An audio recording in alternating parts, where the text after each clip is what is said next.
শুনেন, আপনি এই জায়গায় একটু দাঁড়ান, মানে আপনার সময় দুপুর 2:30।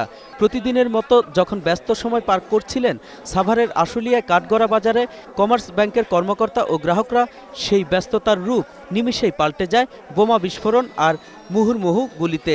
কিছু বুঝে ওঠার আগেই রক্তাক্ত হয় অনেকের শরীর।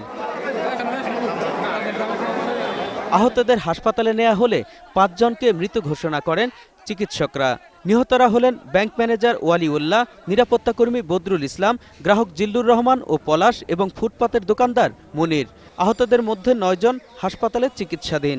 গেটটা সিটকেট দিয়েছে, তালা মারবে, এর মাঝে মানে গুলি করছে নাকি আর ককটেল মারছে আর কি। সামনে যাকে পাইছে তাকে গুলি করছে। যে ম্যানেজার গুলি খাইছে, পলাশ নামে পলাশ ভাই গুলি খাইছে, আরো 2-3টা দোকানদার ছিল এরা গুলি খাইছে, আর ঘাট গুলি খাইছে। ভিতরে ঢুকলাম, দেখলাম, দেখার পরে এখন তো সংবাদ পাইলাম যে 5 জনই মারা গেছে। টাকা লুট করে পালানোর সময় 3 জনকে আটক করে জনতা। এদের একজন গণপিটুনিতে নিহত হয়।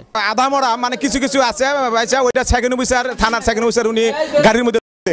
একজন তো মারা গেছে গণপিটুনি থেকে, আর বাকি 2-3 জন থানায় আছে। ঘটনাস্থল থেকে ডাকাতদের ব্যবহৃত একটি প্রাইভেট কার, একটি মোটরসাইকেল, 5টি ককটেল ও 6 লাখ টাকা উদ্ধার করে পুলিশ। এখানে এটা একটা ইন্ডাস্ট্রিয়াল বেল্ট এবং আমাদের ইন্ডাস্ট্রিয়াল পুলিশ এবং আমাদের যে জেলা পুলিশের সদস্যরা এরা এই এলাকা পুরো এলাকাতেই আপনার কর্মরত রয়েছে। তো যে স্থানে ঘটনাটি ঘটেছে ঠিক সেই জায়গাতেই ছিল না, আর সেখানে তো ব্যাংকের সিকিউরিটি গার্ড রয়েছে এবং সে কিন্তু তার সাধ্যমতো চেষ্টা করেছে। এবং জড়িতদের গ্রেপ্তারে অভিযান অব্যাহত থাকবে বলে জানায় পুলিশ।